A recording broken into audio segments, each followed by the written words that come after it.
વિસાવદરની પેટા ચૂંટણી મુદ્દે આમ આદમી પાર્ટીએ ચૂંટણી પંચને રજૂઆત કરી છે। ચીફ ઇલેક્શન કચેરી ખાતે આમ આદમી પાર્ટીએ આવેદનપત્ર પાઠવ્યું છે। આમ આદમી પાર્ટીના રાષ્ટ્રીય અને પ્રદેશના હોદ્દેદારો આવેદનપત્ર આપવા માટે પહોંચ્યા હતા। વિસાવદર વિધાનસભાની પેટા ચૂંટણી જાહેર ન થતા ચીફ ઇલેક્શન કમિશનને આ મામલે રજૂઆત કરવામાં આવી। આપણે કહી દઈએ કે ગઈકાલે વિસાવદર વિધાનસભાની પેટા ચૂંટણીની જાહેરાત નથી થઈ। આપ નેતા ગોપાલ ઇટાલિયાએ આ મામલે ભાજપ પર પ્રહાર કર્યા। કહ્યું કે ભાજપ નેતાઓ અલગ અલગ કારણો બતાવે છે। ભાજપવાળા ચૂંટણી પંચના નામે લોકોને ગુમરાહ કરી રહ્યા છે।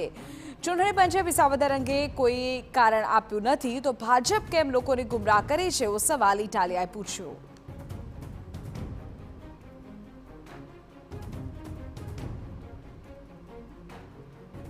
આવું કેવી રીતે કહી શકે? ચૂંટણી પંચે જ્યારે પોતે કોઈ જ ખુલાસો રજૂ નથી કર્યો, ચૂંટણી પંચે કોઈ કારણ રજૂ નથી કર્યું, ચૂંટણી પંચે પણ હાઈકોર્ટનું કારણ રજૂ નથી કર્યું, તો ભાજપવાળા કયા આધાર ઉપર ચૂંટણી પંચના નામે લોકોને ગુમરાહ કરે છે?